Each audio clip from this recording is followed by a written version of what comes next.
നമുക്ക് പേഷ്യൻസിൻ്റെ നിന്ന് ഏറ്റവും കോമൺ ആയിട്ട് കിട്ടുന്ന ഒരു ഡൗട്ടാണ്, അതിലെന്താണ് ഈ പ്രോസ്റ്റേറ്റ് ഗ്രന്ഥി, അത് എവിടെ ഇരിക്കുന്നത്, അതിൻ്റെ യൂസ് എന്താണ്, അത് നമ്മൾ എന്തെങ്കിലും ട്രീറ്റ്മെൻറ്റ് അല്ലെങ്കിൽ സർജറി ചെയ്ത് അത് ഓപ്പറേഷൻ ചെയ്ത് കളഞ്ഞു കഴിഞ്ഞാൽ അതിൻ്റേതായിട്ടുള്ള എന്തെങ്കിലും പ്രശ്നങ്ങളുണ്ടാവുമോ, ഇതിനെപ്പറ്റിയൊക്കെ നമുക്കൊന്ന് നോക്കാം. ഇപ്പോൾ പ്രോസ്റ്റേറ്റ് ഗ്രന്ഥി എന്ന് പറഞ്ഞു കഴിഞ്ഞാൽ ഏകദേശം ഒരു നാരങ്ങയുടെ വലിപ്പത്തിലുള്ള ഒരു ഗ്രന്ഥിയാണ്. ഇത് നമ്മുടെ മൂത്രസഞ്ചിയുടെ തൊട്ട് താഴെയായിരിക്കുന്നത്. ഇത് പുരുഷന്മാരിൽ മാത്രമേ ഉള്ളൂ. അപ്പം ഈ പുരുഷന്മാരിലെ മൂത്രനാളി ഈ പ്രോസ്റ്റേറ്റ് ഗ്രന്ഥിയുടെ നടുവിലൂടെയാണ് പുറത്തോട്ട് ഇറങ്ങി വരുന്നത്. അപ്പം നമ്മുടെ ഈ യൂറിൻ പാസ് ചെയ്യുന്നത് അത് ഈ പ്രോസ്റ്റേറ്റിൻ്റെ ഈ ഗ്രന്ഥിയുടെ നടുക്കൂടെ തന്നെയാണ് പോരുന്നതെന്ന് തന്നെ നമുക്ക് വിചാരിക്കാം. അപ്പോൾ ഈ പ്രോസ്റ്റേറ്റ് ഗ്രന്ഥി നമുക്ക് ഒരു 15 തൊട്ട് 20 cc വരെയൊക്കെയാണ് നമ്മുടെ ഒരു 25-30 വയസ്സുള്ള ഒരാളിൽ ഉണ്ടാവുക. ഇതിൻ്റെ പ്രധാനമായിട്ട് ഉള്ളൊരു ഫങ്ഷൻ എന്ന് പറഞ്ഞു കഴിഞ്ഞാൽ നമ്മുടെ ഈ കുട്ടികളുണ്ടാവാനായിട്ട് നമ്മുടെ ഈ സെമനുണ്ട്, സെമൻ്റെ അകത്ത് സ്പേംസ് എന്ന് പറഞ്ഞ സ്പെർമറ്റോസോവ ഉണ്ടാവും, ശുക്രാണു. ഈ ശുക്രാണുവിൻ്റെ അനക്കം കൂട്ടാനായിട്ടുള്ള കുറച്ച് എൻസൈംസ് ആണ് ഈ പ്രോസ്റ്റേറ്റ് ഗ്രന്ഥിയിൽ നിന്നാണ് ഉണ്ടാകുന്നത്. ഈ പ്രോസ്റ്റേറ്റ് ഗ്രന്ഥിയുടെ മെയിൻ ഫങ്ഷൻ അപ്പം ഈ സെമനിലുണ്ടാകുന്ന ശുക്രാണുവിൻ്റെ അനക്കം കൂട്ടുക, നമുക്ക് റീപ്രൊഡക്ഷൻ അല്ലെങ്കിൽ കുട്ടികൾ ഉണ്ടാകാനായിട്ട് സഹായിക്കുക എന്നുള്ളതാണ്. പ്രോസ്റ്റേറ്റ് കറക്റ്റായിട്ട് ഫങ്ഷൻ ചെയ്തില്ലെങ്കിൽ ഈ ശുക്രാണുവിൻ്റെ അനക്കം വളരെ കുറവായിരിക്കും. ഈ പ്രോസ്റ്റേറ്റ് ഗ്രന്ഥി ഒരു 40-50 വയസ്സിന് ശേഷം ആ പുരുഷന്മാരിൽ പതുക്കെ വളരാൻ തുടങ്ങും. ഈ വളർച്ചയുടെ തുടങ്ങുന്നതിൻ്റെ ഏജും അതുപോലെ തന്നെ വളർച്ചയുടെ സ്പീഡ് അതൊക്കെ പലരിലും പല സ്പീഡിലായിരിക്കും.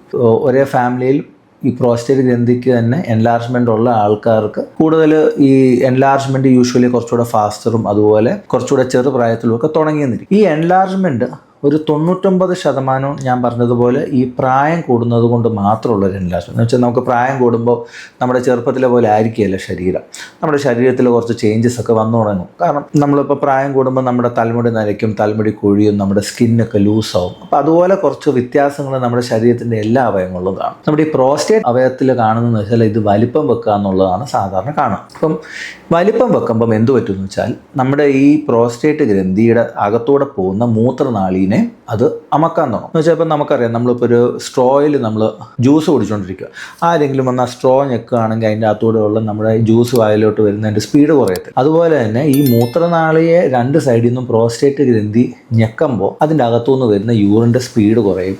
നമുക്ക് യൂറിൻ കൂടുതൽ സ്ട്രെയിൻ ചെയ്ത് ഒഴിക്കേണ്ടി വന്നേക്കാം. അതുപോലെ നമ്മൾ യൂറിൻ ഒഴിച്ചു കഴിയുമ്പോൾ മുഴുവനായിട്ട് പോകാത്ത പോലെ തോന്നാം. നമുക്ക് എഫിഷ്യൻ്റായിട്ട് മൂത്രസഞ്ചിയിൽ നിന്ന് ഈ യൂറിൻ പുറത്തോട്ട് പോകാത്തതുകൊണ്ട് ചിലപ്പോൾ കെട്ടിക്കിടക്കുന്നതിൻ്റെ അളവ് കൂടാം, നമുക്ക് രാത്രിയിൽ പലതവണ മൂത്രം ഒഴിക്കാൻ എണീക്കേണ്ടി വരും, അങ്ങനെ പല രോഗലക്ഷണങ്ങളും വന്നേക്കാം. ഒരു ചെറിയ ശതമാനം ആൾക്കാരിൽ മാത്രം ഈ പ്രോസ്റ്റേറ്റ് ഗ്രന്ഥിയിൽ എൻലാർജ്മെൻറ്റിൻ്റെ കൂടെ ചെറിയ ക്യാൻസറസ് ആയിട്ടുള്ള തുടക്കം ഉണ്ടാവും. അപ്പം അത് നമുക്ക് രോഗലക്ഷണങ്ങൾ വെച്ചുകൊണ്ട് നമുക്ക് ക്യാൻസർ ഉണ്ടോ ഇല്ലയോ എന്നുള്ളത് പറയാൻ പാടാണ്. കാരണം ഭൂരിഭാഗം പ്രോസ്റ്റേറ്റ് ക്യാൻസേഴ്സും ലക്ഷണങ്ങളൊന്നും ഇല്ലാത്തതാണ്. പ്രോസ്റ്റേറ്റ് കാരണം യൂറിനറി പ്രോബ്ലംസ് ഉണ്ടാകുന്നുണ്ടെങ്കിൽ അത് മിക്കവാറും നോൺ ക്യാൻസറസ് ആയിട്ടുള്ള എൻലാർജ്മെൻറ്റിൻ്റെ ഭാഗം കൊണ്ടായിരിക്കും. അപ്പോൾ ഈ നോൺ ക്യാൻസറസ് ആയിട്ടുള്ള ഒരു എൻലാർജ്മെൻറ്റ് ഉള്ള ആൾക്കും ക്യാൻസർ ഇല്ലയെന്ന് നമുക്ക് പറയാൻ പറ്റത്തില്ല. ഈ 2 അസുഖങ്ങളും ഒരുമിച്ച് ഉണ്ടാകാവുന്ന ടൈപ്പ് അസുഖങ്ങളാണ്. എന്ന് വെച്ചാൽ ഇപ്പോൾ ക്യാൻസർ ഉള്ള ആൾക്ക് നോൺ ക്യാൻസറസ് എൻലാർജ്മെൻറ്റും ഉണ്ടാകാം, നോൺ ക്യാൻസറസോ ആയിട്ടുള്ള എൻലാർജ്മെൻറ്റ് ആളിൽ ചിലപ്പോൾ കുറച്ച് ഭാഗമൊക്കെ ക്യാൻസറസോ ആവാം. അപ്പോൾ ഒരു അസുഖം ഉണ്ടെന്ന് വെച്ചാൽ മറ്റേതില്ല എന്ന് നമുക്ക് പറയാൻ പറ്റില്ല. രണ്ടും ഒരുമിച്ച് കോ എക്സിസ്റ്റ് ചെയ്യാൻ സാധ്യതയുള്ള അസുഖങ്ങളാണ്. പക്ഷേ രോഗലക്ഷണങ്ങൾ യൂഷ്വലി നോൺ ക്യാൻസറസ് ആയിട്ടുള്ള എൻലാർജ്മെൻറ്റ് കാരണം ഉണ്ടാകുന്നതെന്ന് മാത്രം. പിന്നെ ഈ ക്യാൻസർ തന്നെ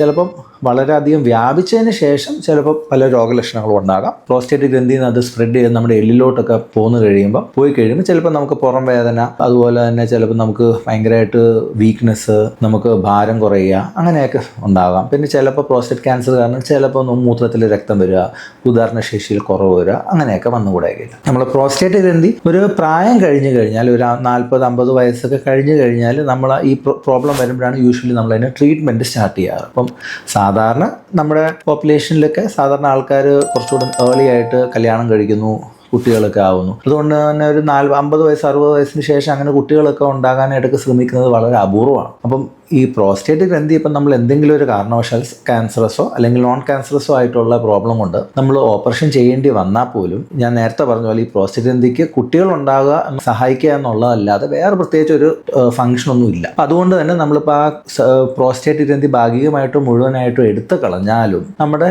ശരീരത്തിൻ്റെ വേറെ ഒരു ഫംഗ്ഷൻസിനെയും അത് അഫക്റ്റ് ചെയ്യാറില്ല. പിന്നെ വളരെ കോമൺ ആയിട്ടുള്ള തെറ്റിദ്ധാരണയാണ് പ്രോസ്റ്റേറ്റ് ഗ്രന്ഥിയാണ് യൂറിൻ കൺട്രോൾ ചെയ്യാനായിട്ട് ഹെൽപ്പ് ചെയ്യുന്നതെന്ന്. അങ്ങനെയല്ല. നമ്മുടെ പ്രോസ്റ്റേറ്റ് ഗ്രന്ഥിയുടെ അടുത്താണ് മൂത്രം കൺട്രോൾ ചെയ്യുന്ന മസിൽസ് ഇരിക്കുന്നത്. പ്രോസ്റ്റേറ്റ് ഗ്രന്ഥി എടുക്കുമ്പം അതിന് ചിലപ്പോൾ നമുക്ക് ടെമ്പററി ആയിട്ടോ അല്ലെങ്കിൽ പെർമനൻ്റ് ആയിട്ടോ ചിലപ്പം ഈ മൂത്രം കൺട്രോൾ ചെയ്യുന്ന മസിൽസിന് ഡാമേജ് വരാം. അങ്ങനെ ഡാമേജ് വന്നാൽ മാത്രമേ യൂറിനറി ലീക്ക് ഉണ്ടാവുകയുള്ളൂ. അല്ലാതെ ഈ 99.9% ആൾക്കാരിലും നമ്മൾ പ്രോസ്റ്റേറ്റിൻ്റെ സർജറി ചെയ്ത് കഴിയുമ്പോൾ അങ്ങനെ യൂറിൻ ലീക്കോ അങ്ങനെയൊന്നും ഉണ്ടാകാറില്ല.